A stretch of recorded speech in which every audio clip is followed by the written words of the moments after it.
Hello folks, it is Wednesday, time for some more hobby nightmares. If you like what I do, the subscribe button is down below. Please, if you want to help me out on the channel, if I've done anything for you over the past few years, then please make sure you subscribe to the channel. Doing so gets us closer to our 15,000 subscriber target for the end of the year. So thank you very much if you have done so. And if you have a friend or somebody that you might know might get a kick out of my videos, then please share the video with them and see if they want to subscribe as well, because every little helps. If you're going to get any models over the next few weeks, then make sure you head down to Composite Games in the description down below. Use the promo code Northern Exile to get yourself 5% off your order at checkout. As we go into the festive season, things will start to ramp up, and I want you to be saving as much money as possible on models, because they're not cheap.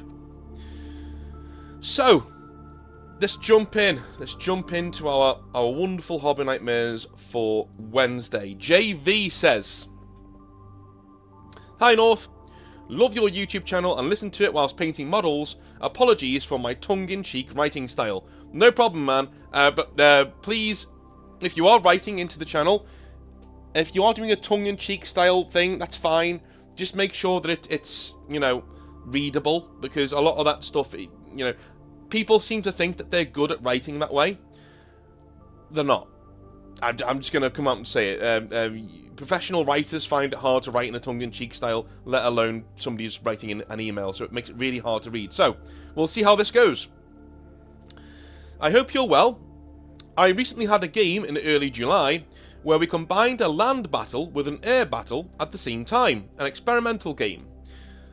As like modern warfare is fought with air support, so we had a ground commander and an air wing commander, me, fighting for the same team, where events on the ground could affect the outcome in the air, and airstrikes could affect the ground war. It was 1,500 points Orks versus 1,000 points of Imperial Guard on the ground, but the Imperial Guard had air supremacy against the Ork fighters by about the same margin, as on the ground we all agreed that if fighters got into a certain area and were not tailed, they could strafe, and if the bombers were there, they could launch one much more powerful bomb load, and on the ground, if the Orks/Imperials got into a certain position, they could use anti-aircraft guns to help out their team in the air. That's really cool. So you've got like an Air Imperialis game going on, I'm guessing. What's that game called? Anyway, you got that game going on and a 40k game. I'm surprised people haven't had this idea already. I was just playing Battlefield 4 last night. Very good game, by the way. Oldie but a goodie.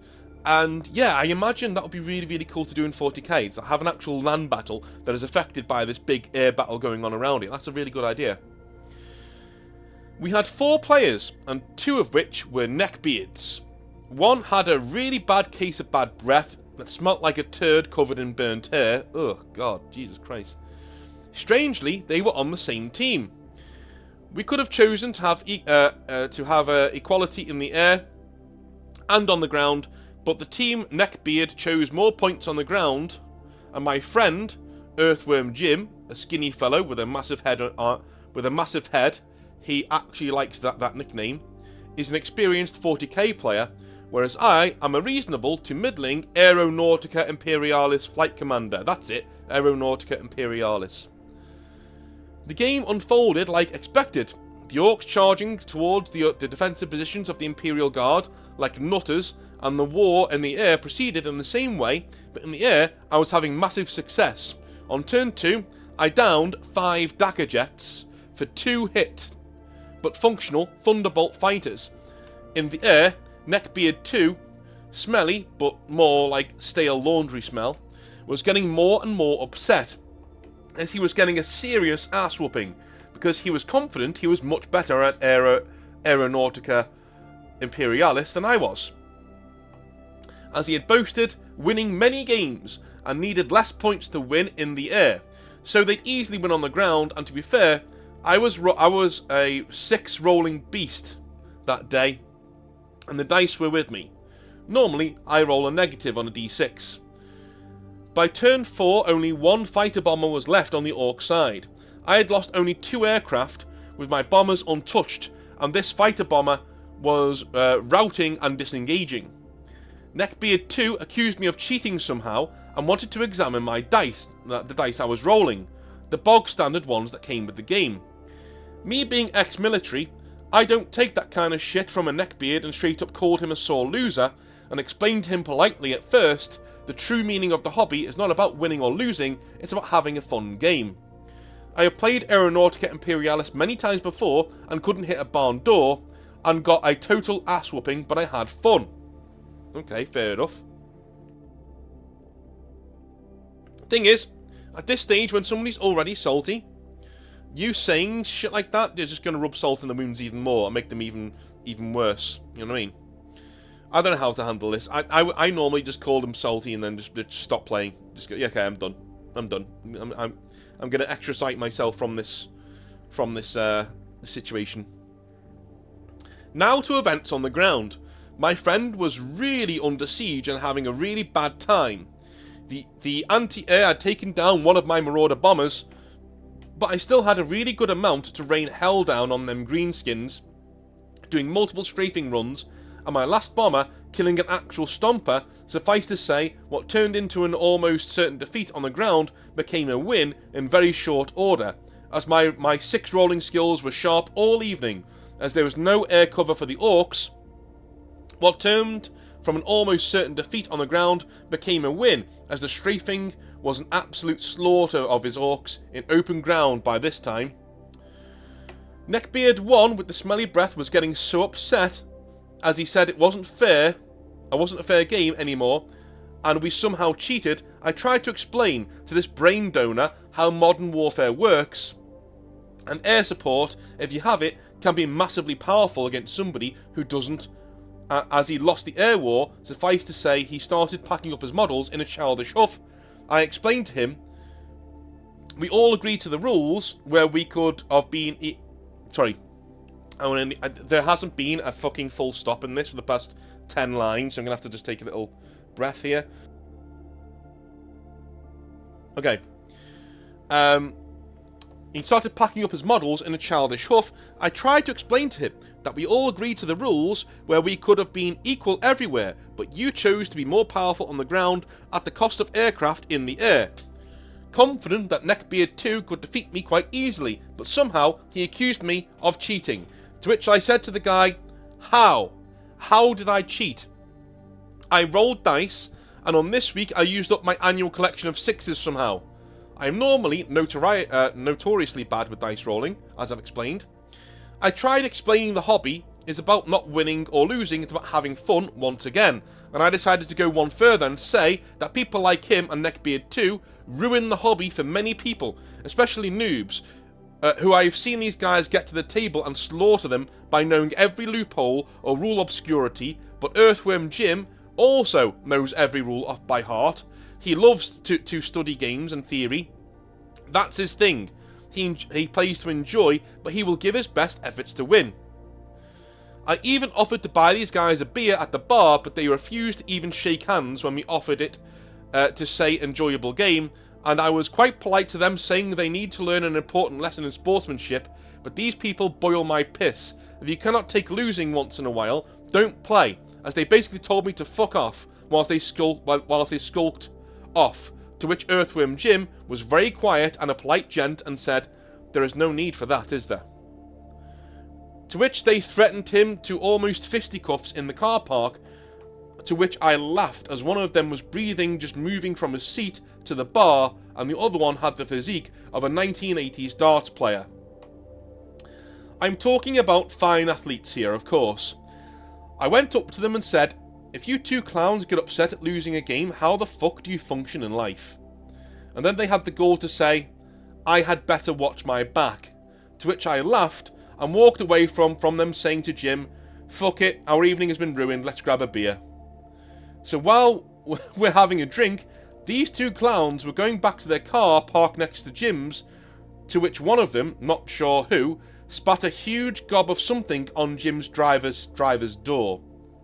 While Jim is normally a mild-mannered and level-headed individual, he lost his shit at this and went outside, as Jim drives a rather nice Jaguar F-Pace, and I immediately followed him to back him up, he went up to them and said, "Why did you do that?" Dude, okay, I'm going to say learn to use full stops. I don't know where to stop here and take a breath. I don't know when you finish saying what you're saying. Okay, and I immediately followed him to back him up, and we went outside, and he said, "Why did you do that?" And they said, "Cheaters deserve it."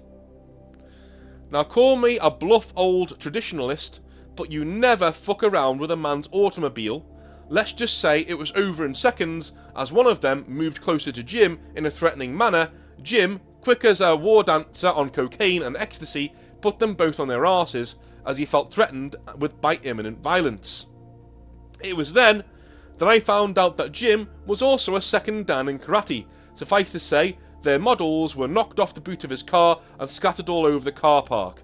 The two neckbeards got up quickly, got in their car and drove off. And we scooped up all the models for them and took them into the event organiser, explaining what had happened, and he said that those two clowns were known for bad, unsportsmanlike behaviour, but nothing ever that bad. Do you know what happens, though? I'm going to stop here because you've actually used a full stop, so hooray. Do you know what happens when normally they have a go at people? Those people just take it on the chin, do you know what I mean? And get on with it. What you've done is, forget the stuff in the car park, you know, that's juvenile nonsense. But what you've done is that you've given them a brick wall. Every single time they've tried to find purchase and tried to make you feel guilty, you've rebuffed them straight away. And again, and again, and again, and again, and again, and again.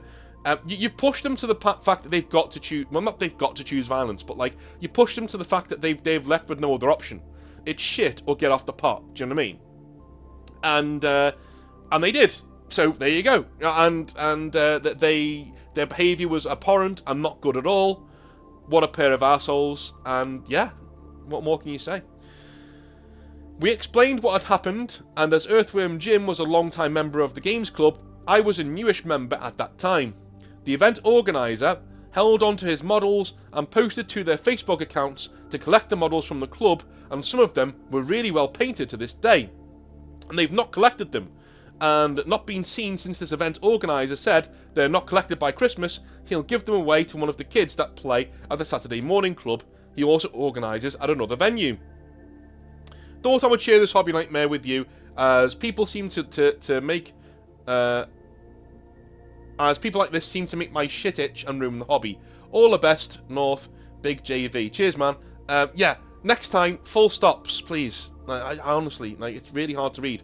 It's hard to know when to... You only realise how important they are when they're not there. It's hard to know when to stop and, take a breath and maybe comment on what you're saying when there's no full stops. It seems like it's like a stream of consciousness, you know what I mean? But yeah, I'm really sorry you had to put up with that. That sucks. That really sucks. And, yeah, moving on. Nids says, "Hello again, North. As before, call me Nids.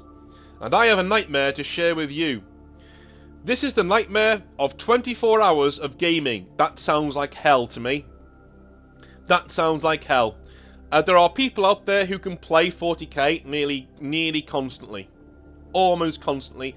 I can't. Mate, 2 hours max. I love one-page rules. 2 hours or 2.5 hours max. That's how I play 40k these days. Can't be bothered with anything else. Sorry, just can't be bothered. I don't like the meta. I don't like chasing it. I don't like, I don't like all that shit. Just get me on the tabletop. Let's have some fun. Now, at this time, I was working for Games Workshop as a red shirt, which is like a normal store person, and our shop was planning on celebrating its 1-year anniversary to its new location after moving out of the local shopping mall.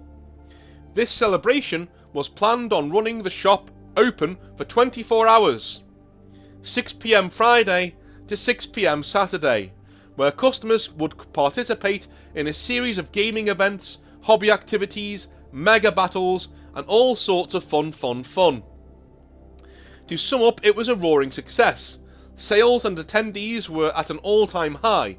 The store was exploding with excitement and enthusiasm, just as a proper Games Workshop should be. We even had customers from our sister location come down and celebrate with us too. But with all the joy that came with the event, nightmares popped up several times, but still made the event legendary. The first nightmare came late in the evening. Some of our local boys were into swordplay, where they would wrap PCB tubing in padding and tape, run around and hit each other in a competitive fencing match. They had wanted to take a break from the hobby and decided to have a sparring match. Now, this wasn't in the store itself, but across the street in an open field in the shopping complex where the store was located. This area is not known as a high crime rate place. It couldn't be if you're doing a 24-hour event. But I imagine some old lady must have been driving by the field around 10 PM and freaked out as she saw a bunch of boys swinging and hitting each other with what looked like baseball bats and called the police. For us in the store, lights and sirens filled the dark windows, drawing everybody's attention to what was happening outside. 3 police cars had rounded up the boys and spoke to them for half an hour. After a bit, they were told to pack it up and never do anything like that in public again. Thankfully, no one was arrested, and we all had a chuckle when the boys returned to the store for some proper hobby activities. Jesus Christ. Yeah, you couldn't do any Games Workshop I've been a part of. You couldn't do this type of event there, because there'd be so many drunks coming in. There'd be so many drunks wandering into a Games Workshop. Honestly, I would end up in a fight. Because if I'm really tired and it's like 1 o'clock in the morning and I want to be at home, I don't want to be surrounded by models anymore, I'm done.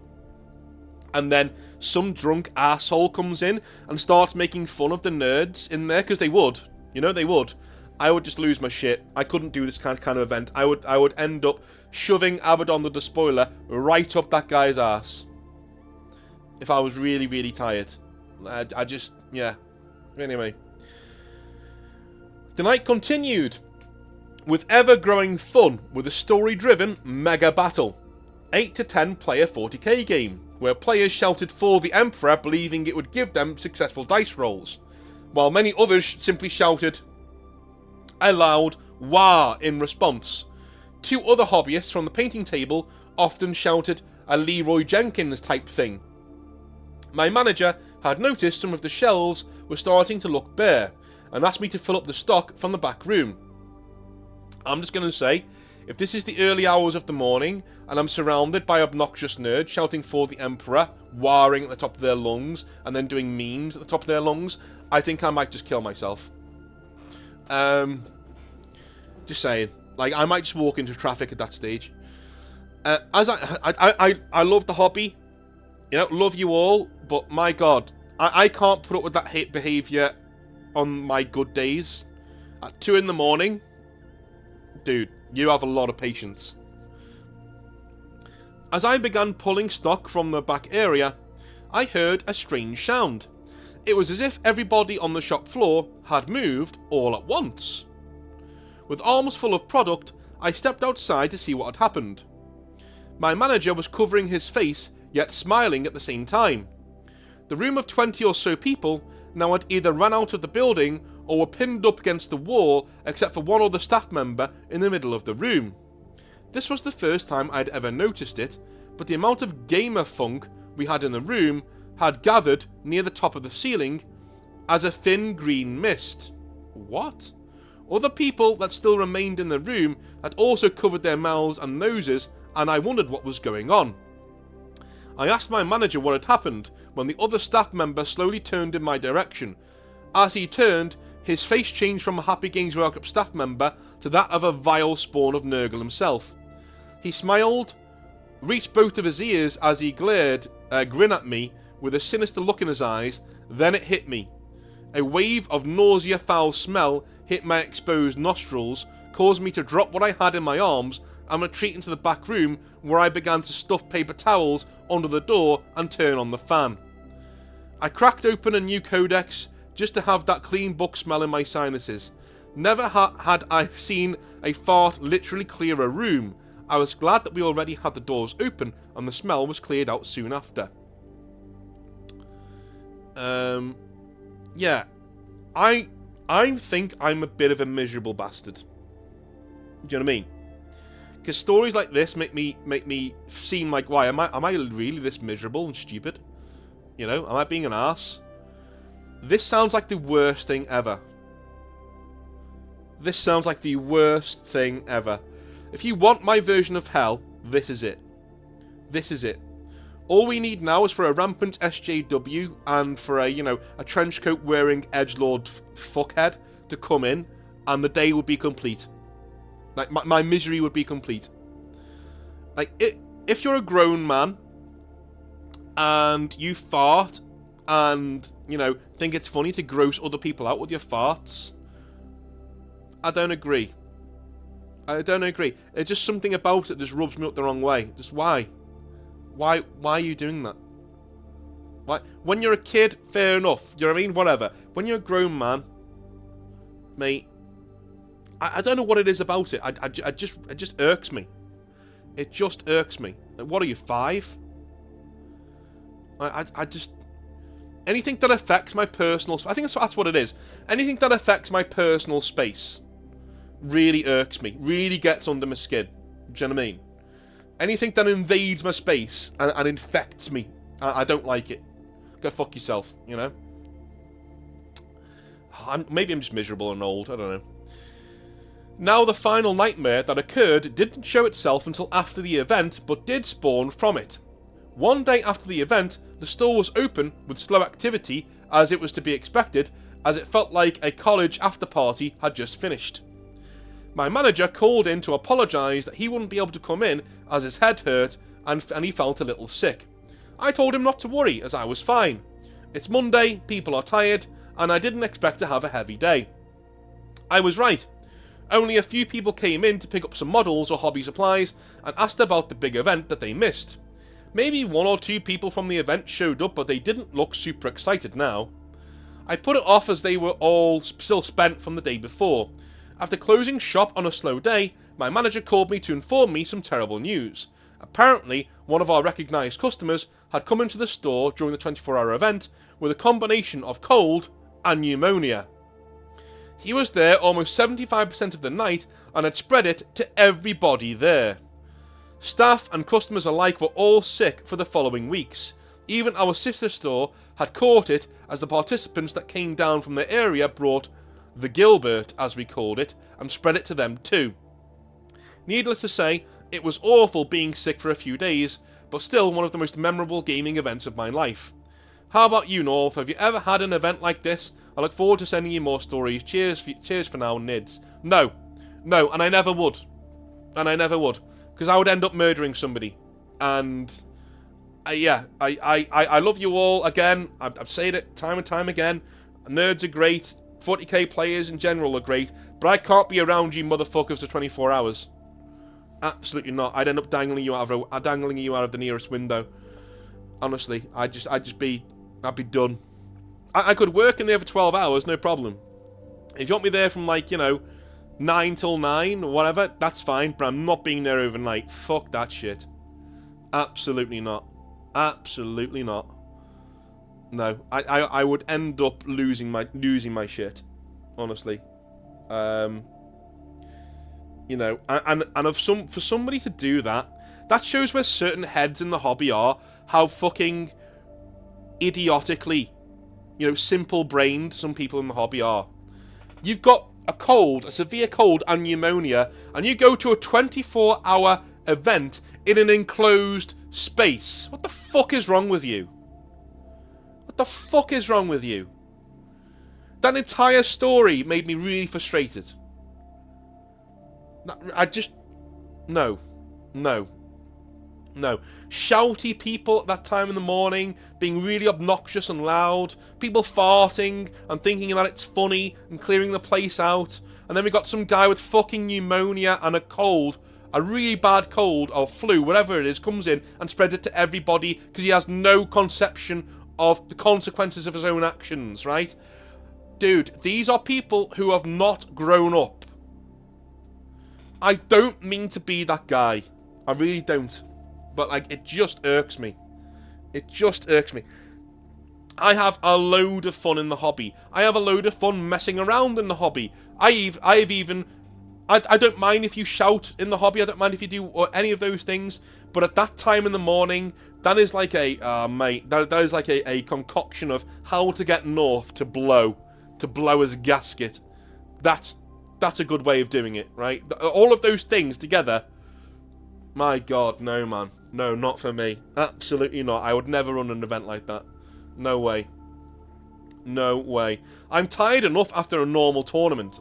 Or after a normal day of gaming. I'm tired enough. Like, nah, man, I'd be absolutely knackered. Bobo Nort says, "Hey North, a quick and funny one here about two friends of mine who frequented my local store. Top guys both, Mark and Dave. We all went to the store together, and whilst they didn't know me super well, they were really awesome in that they gave me a lift to the store every Saturday. These guys were big into 40k and loved playing really intense games, in a good way, against each other. The store would grind to a halt at times just to watch Mark's Black Templars slug it out with Dave's Black Legion. The Emperor's Champion and Abaddon the Despoiler would always get into what the lads termed as the Eternal Dance, quote unquote. Every battle they would seek each other out to fight one-on-one, and the victor was usually determined by who got the charge off and was not caught by a stray blast template on their way to finding the other. Eventually, after reading more on Abaddon, it was revealed that one-on-one duels were not really his thing anymore, at least not in the 41st millennium. So Dave created his own Chaos Lord, Kanan Drachnian, the End of Empires. He basically said that after reading the book Master of Mankind, he came to this idea, that this Chaos Lord was a demonic answer to Abaddon the Despoiler, and was actually the sword that was rammed into Ra in the book, and that this new Chaos Lord was essentially the only Custodes to ever be turned to Chaos, as the sword took over his body and half of his soul, making him an Abaddon-level threat.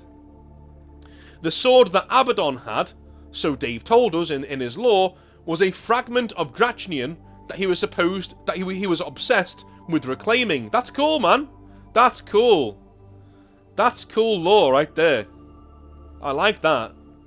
So this Kanan dude, he's got like 90% of Drachnian's soul inside of him, and he's obsessed with killing Abaddon so he can smash his sword over his knee and be reunited with that bit of his soul. That's cool.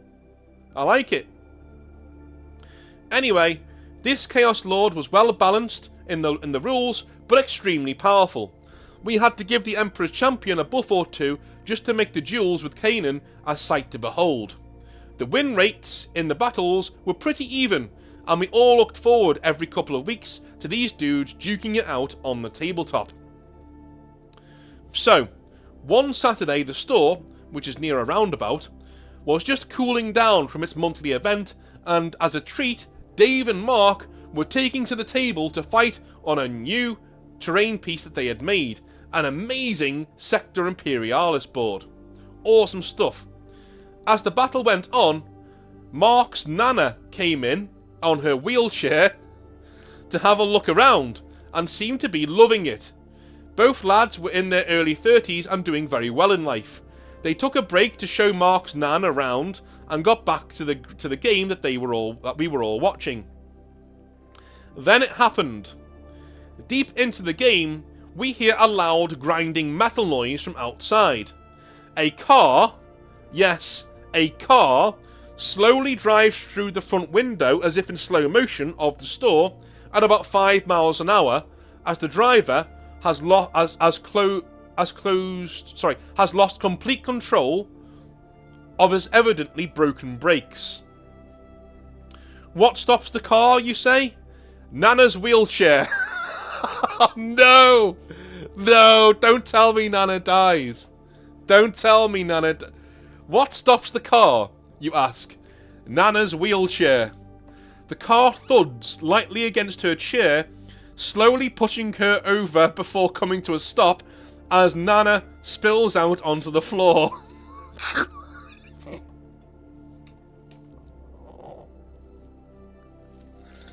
Oh no. The manager, of course, dives over the cash register to help her and is shouting expletives at the driver, who is frantically apologising and shouting about his broken brakes.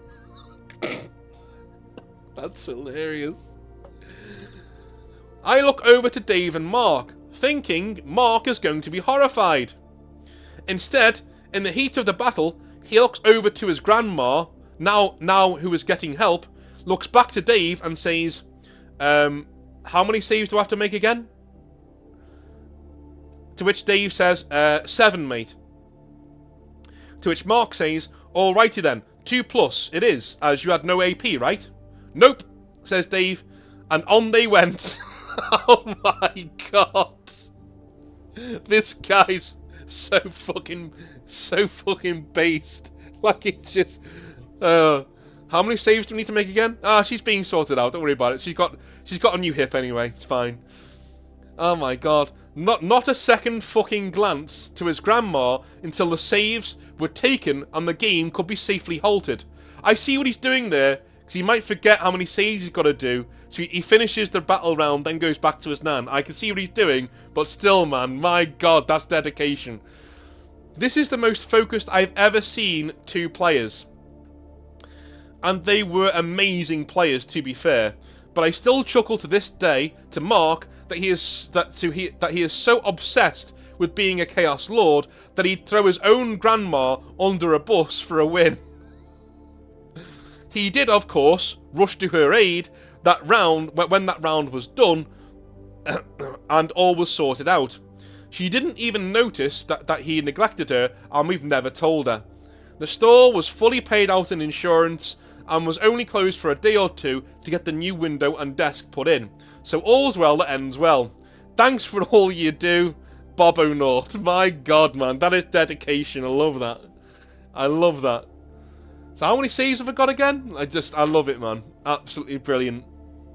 If you like what I do, again, please subscribe, please help out the channel, and if you want to get involved, then make sure that you stick with me and you follow, you do the notification bell and all that sort of stuff if you want to hear what's going on. Tomorrow's video will be a rant, a 40k rant. Well, it's not really going to be a 40k rant. It's more of a rant about Games Workshop in general, and how Games Workshop and Creative Assembly are essentially the same company and fucking deserve each other. Yeah, that's going to be an angry one.